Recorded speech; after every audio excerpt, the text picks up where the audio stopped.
All right, good morning, everybody. This is James Morris. This is Wednesday morning's edition of Ask the Master Auto Technician. And if you ever change the coolant in your car, sometimes, I don't know if you have or not, sometimes you may have a problem with it being able to bleed, to get it where it'll heat and not run hot, to warm up and not run hot. That's one of the things I've seen a lot of times over the years that happens. What have I got here? I got Frank calling this morning. Good morning, Frank. What may I do for you this morning? Good morning. Just called in to talk about a troublesome Lexus. Oh, your brother's Lexus. Yes, it is troublesome. What ended up happening? Well, we are still working on it, and it's interesting how a number of little things and one big, large iron or steel beam, the damage it can cause an engine when it runs out of oil briefly. Yeah, it doesn't take long running a car out of oil before it does damage. That's one of the reasons I recommend Mobile One, because Mobile One hangs on it. I've actually had cars knock holes in oil pans and drive them 20, 30 miles to my shop and still be okay, if you can believe that. I know that sounds hard to believe, but it does happen. But don't want it to happen. But yeah, your brother's car hit something steel on the road, broke an oil cooler line. All the oil dumped out on the road. He ended up driving it a few miles to the local store or whatever, or local repair shop, and it did damage to the cam phasers. It appears to be on this model, which is not a cheap job. Did y'all find anything more about this? Well, I think it's going to be a project car for you for a couple of weeks because obviously it's making all kinds of strange noises. It runs fine at idle, but it bumps up sometimes, and then it runs rough, and of course it's throwing out all kinds of check engine lights also because the engine's not in time. Exactly right. If you're listening, if you're watching this show, you're saying, well, how could that? Here's what happens with today's cars, newer cars. Let's say from 2004 up. A lot of the timing is changed not by distributor, but by oil pressure. And you have an oil phaser on each camshaft. That oil pressure, as it increases, advances the timing, and as the oil pressure decreases, it retards the timing. And it's in correlation with the engine RPMs. The faster the engine, the higher the oil pressure, the more advanced. Well, you can rev the engine up on this car, and it should advance the timing, but it's not. And you get this rattling and all sorts of weird noises. And that's what you're having right now, right? Yeah, and we should, in a sense, really talk about how advanced these things have come up. I think the first people to do it on a commercial basis was Honda, coming up with the types of cams you have. You and I remember as kids, you get a car and you put a hot cam in it, and and Honda figured out a way to do it by when you increase the oil pressure, which is RPM based, that the oil pressure essentially shifts the cam through a mechanism. Correct. And all of a sudden you could have a mild cam for around town, and then you could have almost a racing cam at higher RPMs when you want to go racing. And that is the VTEC, Variable Timing Engine, VTEC, I can't remember what it stands for, but VVT, Variable Valve Timing. And that's been around for a while, and it really didn't take off here in America, in American cars, around 2006, 4, somewhere in that area. They came out because it's a wonderful system. As the oil pressure builds up on that Honda, it flips a little rod over there, and now you've got this large cam lobe that's really allowing air to be gulped in and fuel to give you that power you need at highway speeds. But since that time, they've changed it where it's not moving to actuate a cam lobe. It just advances the timing. And when the first time I ran across this, I kind of shook my head and go, why would they do something like this? Because it works so well with the distributor. But the main reason is less parts. You don't have a distributor. You've got a cam phaser. But when you start tearing it apart and changing it, they get rather expensive. You can spend $2,000 to $3,000 just on the parts on the front of this engine. I'm just throwing numbers out there because by the time you change 4 cam phasers, the tensioners, all 4 chains, you can have a lot of parts in these things. But they're great engines when they work right. They really are. And hopefully insurance will help pay for the repairs, because this wasn't due to lack of maintenance. This wasn't due to being negligent. This happened due to an accident. Something fell off on a truck, damaged the car, and hopefully insurance will take care of it. That's what we're hoping for. Well, James, you and I are going to start an on-air fight now. We're going to talk about oil. Okay. And the difference between synthetic oil and conventional oil. Correct. And, for me, and you were saying that it was, had the car been run on synthetic oil, my brother could probably have gotten away with it. May have. As opposed to conventional oil. Right. Yeah, because it just seems to me that, and again, I'm kind of very old school, hard as it is to think of myself that way, that, the old dinosaur oil was the way to go. Yeah, it was. But, and in most of my cars, I run, I run synthetic oil, the Prius and all that. But to me, it's impressive what synthetic oil does. Oh, yeah. And how slippery the damn thing is. It is. But, go ahead. But what about it? I mean, to me, it's the most fantastic oil out there. See, what's happened is the oil that's sold in America and the oil that's sold in Europe are two different oils. What they call a synthetic oil here in America is a synthesized oil over in Europe. They don't accept that to be used in cars. If you run that oil over, it'll void your warranty. As a matter of fact, it says on the back of the bottles of synthesized oil here in America, not to be sold outside the Americas. And that's why there's only 3 full synthetic oils in America. Redline, which I've never heard of until Mark Sarlo talked about it, which I've never seen. Amsoil, which you can buy, people sell that. And you got Mobil 1. Those are the only 3 that are what we call PAO, polyalpha olefin, which are all man-made in a test tube, doesn't come out of the ground, nothing comes out of the ground. These are all chemically made in a test tube, very expensive, but very, very good. The advantage of that is I've seen people run Mobil 1 on cars and I don't have problems changing timing chains at 100,000 miles. I've seen also people who don't use Mobil 1 at 100,000 miles, I have timing chains. Had a Jaguar in here the other day. The guy used synthetic oil, castor oil, is what he used, but the timing chain tensioner slipped and made the timing chain jump 2 teeth. And if he'd been running Mobil 1, I think, in my opinion, it probably wouldn't have done that. But that's just my opinion. And you could take that and, $1 and buy a cup of coffee. But hang on, Frank. I got to get Wayne. He's on here about a diesel. Wayne, what's your question about a diesel for Frank and I? Wayne, are you still there? Can you hear me, Anna Marie, or He's not talking to me. Wayne, I didn't know if you had a question or not about a diesel. He's gone. He's gone. All right, Wayne went away. Okay, Frank, back now. Tell me, Frank, we lost Wayne. He didn't want to talk to us, I guess, but maybe he will. Maybe he'll call back. And Wayne, are you back? I'm here. Okay, what's your question about a diesel? My question is my local diesel fuel area, off-the-road diesel is closed. Shop is closing up. Yeah. And I was wondering what would be the difference between using a regular diesel and off-road diesel, and okay. Now, off-road diesel. You're talking about the off-road diesel fuel? Yeah, for tractors. Yeah. It's got a dye in it. It's pink, is it not? That's the difference. The difference is off-road diesel is not taxed, and if you get caught with it on the road, you can be fined because you're not paying a fuel tax, and that's the biggest difference between off-road. Both of them have the same cetane. Both of them have the same rating. What were you going to say, Anna Marie? His off-road diesel source is going to die, so he's asking, will regular diesel work in his tractor? Absolutely. Absolutely. There's no difference other than the dye in it. Is that what you wanted to know, Frank? I mean, Wayne, yeah. There's no you difference. Something about using some a power booster. Was it called Cetane or something? No, it's cetane. See how it works. Okay, gasoline engines run gasoline. You have regular, which is 87, mid-grade, which is 89, and 91, 92, which is high grade. That's registered in octane. There's 8 carbon chains.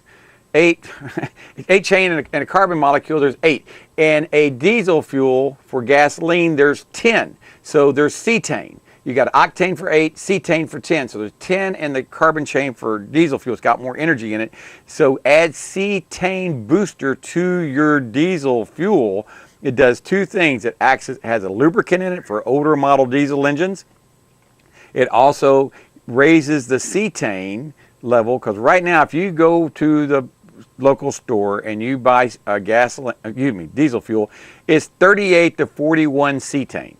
If you've got a newer model diesel or newer model truck, they're designed to operate on 46 or higher cetane. The diesel fuel you buy doesn't have it. If you put the cetane booster in it, you're covering your bases. It's making it burn better, making it burn cleaner. You're getting better fuel mileage, and it lubricates inside the combustion chamber. And if you've got a rotary pump, it lubricates that, keep it from failing. So please, if you're going to be changing fuel or places where you buy it, no matter if you have a diesel, just put cetane booster in it, and you cannot go wrong. You really can't. That help you out, Wayne? Very much. I appreciate it. All right, you keep up. I appreciate all the things I've been learning of. All right, well, you keep watching the show, and if you like, tell your friends about it. Mobile One.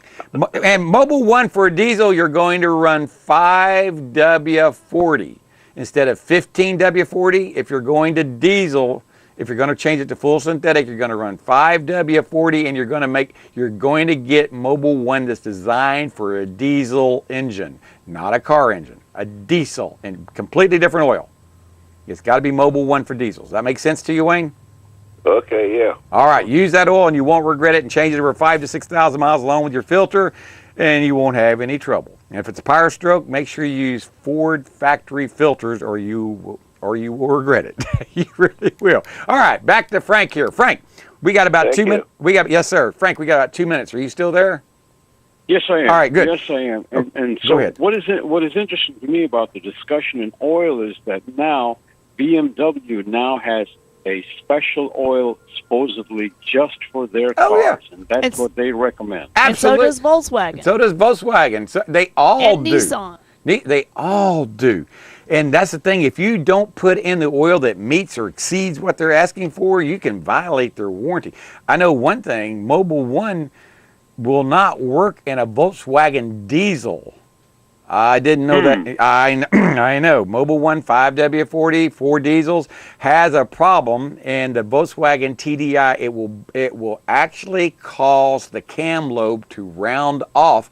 There's a special oil. Apparently, it's got a higher amount of zinc in this oil that Volkswagen recommends for their diesel engines to keep that from happening. Because I've had to change a camshaft on the TDI. It's a very common problem, but there's a couple engines out there that are designed, especially European, are designed for certain oils, like you're talking about, BMW, Mercedes. Those oils you have to meet or exceed the oil they're calling for it, or you'll pay a price. You'll pay a very expensive price. And that's one of the things I see happen all the time. Go ahead. You know, it's interesting. Last night I was reading an article about aviation oils, for instance. They have some chemicals in there to help, protect the engine. But if you put automotive oil in an aviation engine, it will destroy the engine very shortly because the zinc in it attacks the bearing material. Yep. Absolutely. That's what people don't understand, the difference between aviation, the difference between automotive, the difference between commercial being diesel. Those 3 types of engines, you can't interchange the oils. You got to use different oils, different fuels, different oils, different everything. And it's not like, we used to think that oil was oil, but it's not. We used to think that gasoline and diesel fuel were, the same thing, but are close. You could get away with. I had some people say, I can put gasoline in my diesel engine. I kind of look at them and go, I wouldn't want to be your diesel engine if you do that. But the point being is, there's a lot of things over the years that you just can't do that we used to get away with. We could mix gasoline and diesel years ago and get away with it. Not anymore. You will ruin an engine in short order by mixing things that you shouldn't mix. Frank, I gotta go. I'm up. But anyway, talk to your brother Giuseppe, and let's see if we can get him down here to fix that his car before he heads back to North Carolina. Okay?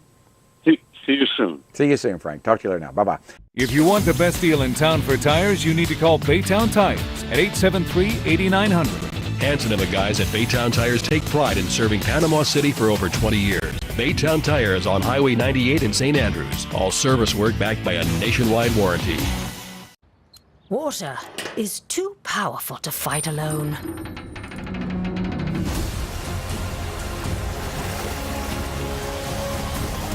Mr. Router Plumbing. Sink, shower, and toilet emergency drain services. Part of what I'd like to let you know is what we do and how we work our system. Basically, we've got about 700 stocking dealers scattered around the 15 counties here in the Big Bend area of the state. I run a fleet of trucks, vans, and what we call hotshot vehicles to deliver to our dealers quickly so they can help service you as fast and efficiently as they can. Provide timely and efficient service, and we're there to take care of our dealers, who in turn can take care of their customers. Good morning. Welcome back to our show. Just had a good conversation about motor oils, diesels, Frank and Wayne talking about his, but I got Karen calling all the way from Greenwood, Florida up there. Karen, it's Wednesday morning, the day after the election. Now, if you're watching this, we're a week behind schedule if you're watching it on television, but what were you kind of surprised at the election turnout last night? Well, I was not surprised on the Republican side. I expected something like that as soon as I saw what was going on when Trump got behind DeSantis. Mm-hmm. And knowing who was behind Gillum, I was really not surprised, only because I really did expect Gwen Graham to win. I did too. But she... After viewing who was supporting Gillum, I'm not surprised, because he had the support of the wealthy behind the Democrats. Tom Steyer was supporting him. He had the support of the socialists. Bernie and all of his crew were behind him. Mm-hmm. And he also had the support of the DNC. Mm-hmm. They supported him over Gwen Graham. Well, that says to me a lot about where the Democrat Party is headed. Mm-hmm. I was surprised that Bernie Sanders supported Mr. Gillum from Tallahassee, because there's an FBI investigation right now into the mayor up there about pay. That surprised me. That surprised me more than anything. Yeah, there's a pay-to-play. He's being, if you pay me, we'll allow you to do this. And similar to what other officials here in Bay County have done that are in seats of power, we call them pay-to-play. And that's the same thing that's happening in Tallahassee. But yet he stands in line to possibly be the first black governor, Mr. Gillum, in the state of Florida against Mr. DeSantis. It's going to be an interesting race. It definitely will be. And when it comes down to the Senate, that's even going to be more interesting between Mr. Scott and Mr. Nelson. That's going to be very, very interesting. It should be. I really agree with you, because we have two absolute polar opposites running. And this is really the race that really exposes two total opposites. Yeah. And, Gillum is in favor of your $15 an hour wage, and he wants social justice. I think we need 25 and all of the social programs that you can think of. Oh, absolutely. He wants Medicaid for all. Absolutely. Florida will be in the tank. Where is the money coming from? It doesn't matter. We can make look. Don't you know, Karen, that the United States prints its own money? Don't you know that? We can print all the money we want. Please don't take me serious. There's only one problem, though. It's the federal government that makes the money, not the state government. So where does that money come from? Maybe they make it in the cellar of the Capitol. I don't. But the point being is, you can't. What am I trying to say is, you can promise everything. It's kind of like. You can promise everything while you're campaigning, but the reality is you can't get blood out of a turnip. There's no way you can afford, if people say, well, $15 an hour is what we have to have. Well, why don't we make it $25 an hour? That would be a lot better. So let's make it $25 an hour, and let's go ahead and give everybody free medical care. Let's do all that, because that way we'll be just like the other European countries, and then pretty soon we'll be like the rest of the European countries, like Spain, Italy, Greece, Portugal, all those other countries that are in bankruptcy, and we'll get to join. We'll be a debtor nation, which we already are, but it'll be more of a debtor nation because we have no chance of paying it back, and then our grandchildren will have to pay for it, and their children will have to pay for it, because you can't keep this up. And he is in favor of everything that has a huge price tag on it. Of course. And didn't Florida just come out of a mess like that? And even though I'm not, I not 100% in favor of everything that Rick Scott did. The one thing that he did do is he turned the state around, and we are now prosperous. We actually have a positive cash flow instead of a negative cash flow. And here comes Gillum, who says, oh, let's go back to having no money. Well, here's the thing that bothered me about Rick Scott. You know, I was all for Rick Scott running for Senate until he and Putnam and all his cronies decided that 18 to 21-year-olds were too immature to own weapons. And I sit there, I went, okay, let me get this straight now. They're too immature to so you're going to take away rights from citizens who can vote in national and state elections and all this right here. And the reason I asked them about, I said, why are you going to do that? And what they told me off record was 18 to 25-year-olds don't vote. I said, what? And they go, they don't vote, so we can do whatever we want to. This is off the record told to me. We can do whatever we want to. Didn't they just get a lesson, because that's who voted for Gillum? Well, I'm just letting him. I'm just telling you. That's what they tell me. The Republicans have told me we don't care about the 18 to 25-year-olds because they don't go and vote. So that's why we can do exactly what we want to do. Get away with this. We can appease the gun rights people. You know, appease them and seem like we're riding that fence between trying to be, you know, politically correct. And all we're doing is we're cutting off our nose in spite of our face. We're taking away our liberties and freedoms in order to satisfy people. If Gillum gets elected, you can rest assured that that will increase, because he is for total gun control. And he's probably thrilled that, you know, more countries... look at what's going on in South Africa. Now they want to collect the guns. Well, now South Africa, they're having reversed apartheid. If you're white, you're oppressed, and they're going to take away your property. Now, please, this may be fake news. If I am wrong, please excuse me. No, you are absolutely correct. This is really happening. They're planning on taking away your property, and if they take away your property and they kill you in the process, no big deal. Right. And what's happening, though, the scary part is, okay, they're going to do it. They want to take away the property of the white farmers for apartheid. Okay, that's a given. The scary part is the people who are supporting it. Obama supports it. Theresa May supports it. Merkel supports it. What the heck is wrong with these people? And they're taking away land from farmers, not who got the land from apartheid, but the farmers who got the land by paying for it. And these are farmers, and they're growing crops to feed the people. And what's going to happen, and what is happening, is they take the land from the farmers, they run them away, and the land goes fallow. It's not used. They're not growing crops. They've just taken the land, so they've taken it off the tax rolls, they've taken it off the production. It's a sad commentary, because their attitude is, well, anybody can be a farmer. Well, that's true. Anybody can be a farmer. But to be a successful farmer, the food actually grows in production, that you can sell it and share it with the rest of the country, is a different thing. Anybody can go and grow tomatoes in their vegetable garden. And how well you do it. Like, I'm a bee farmer. I'm going on my 5th year of bee farming. My first 3 years, I was the worst bee farmer there was. I couldn't hardly grow bees. Now imagine if you were the only farmer that was producing bees for the country. Whoa, I like that. And it took you 3 years, which is normal, to be able to understand the workings of bees and everything else to make it productive. That's the normal time frame. Yeah, I guess that's 3 years is a normal time. I'm growing things here, and my God, the first time I had very strange looking fruit. And that happens when you're. It wasn't fruit; it was vegetables. When you first, some of the weirdest shapes.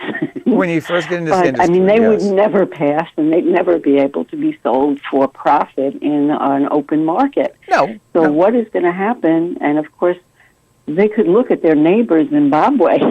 I mean, they have a perfect neighbor where exactly the same thing was done, and the people starved to death. Where is it, Zimbabwe? Zimbabwe. And now look at the currency of Zimbabwe. It's 1,000 to 1. You had to bring a wheelbarrow full of money to get a loaf of bread. 1,000,000 to 1. The same as Venezuela. Venezuela's economy is crashing. They're saying it's 1,000,000 to 1, something like that. Zimbabwe printed, like I said earlier, they printed all the money they want. They made $1 trillion bills. $1 $1 trillion bills. They were like a $1 bill, but they were $1 trillion.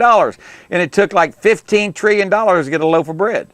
And what they ended up doing is welcoming currency from other countries like the American dollar. Silver coins go over real big in Zimbabwe. Silver coins, alternative forms of currency are the only thing that's keeping that country alive. The esteemed president of Venezuela said he knows how to fix the problem. And what he's going to do is he's just going to demand and deem that they remove some zeros off of the currency. They're going to remove euros coming into the country? How does that work? I don't know. Only thing... It doesn't work. Well, it's still the same piece of paper that's worthless. It doesn't matter whether it has zeros on it or not. It's still worthless. Only thing the older I get, the more I know, the less I really know. And the reality is I can't do much what's happening in Venezuela. I can't do much what's happening in South Africa. But what I can do is what's happening in Florida, in my area, in my community. And by getting out and listening to what's happening, we had elections here for school board. We had, there were some upsets. There were some victories. There were some, the school board got their extra half cent on state on sales tax so they can continue to fund up to 2030. Wow, dude. So they got the half cent Yes, they got their half cent. So what are the taxes going to be in Bay County? Pretty soon people won't go there. Well, that's what I'm sitting here thinking about. They kept saying, if you don't pass this half cent sales tax, we're going to raise your millage rate on your houses. And it seems like every time I turn around, that's what they tell us. If you don't give us this half cent sales tax for infrastructure, we're going to raise your millage rates. And if you do pass this, we'll drop your millage rates. Okay. Well, every time that's what they do. Every time we want a new tax, they threaten us, and then if it doesn't pass, they raise our millage rates, and if it does pass, they raise our millage rates. So you're damned if you do, and you're damned if you don't. So they're going to. The sad part is eventually what's going to happen in Bay County is what happened in Miami-Dade. Oh yeah. Nobody wants it. It's so expensive. You can't live there. You can't afford to live there. And now there's so many vacancies, so the high-end complexes are vacant, and there's no place for the people to live. Well, and then they wind up living in their cars and tents on the side of the road. And I see that happening where counties have actually priced themselves out. We'll give you an example. There's a lot of businesses that do work in Bay County, but their home office is right across the county line in Jackson County or in Calhoun County or in Walton County. That sadly is what's going to happen. So they cut off their nose to spite their face because there always becomes a threshold when the person says, no, this is not worth it. I'm not going to do it. That's exactly what happened. Karen, we're up against the clock. I got to go. Thank you so much for calling this Wednesday. I appreciate it. Learned a lot, and I appreciate your perspective on things out there. And I'll be talking to you again next Wednesday, okay? Sounds wonderful. All right. Talk to you later. Bye-bye, everybody. Ask Mrs. J why she comes to James Auto Center to get her car repaired. I have to go to work, Tommy has soccer practice, Mike has karate, plus Kelly has ballet and tap. Bill, my husband, has softball, and I have to meet him after that. I have a business meeting. On Wednesdays, I have church, and all those other after-school functions that just pop up. Mrs. J, why do you take your car to James Auto Center? Didn't you hear what I was saying? I need my car. There you have it. She needs her car. James Auto Center.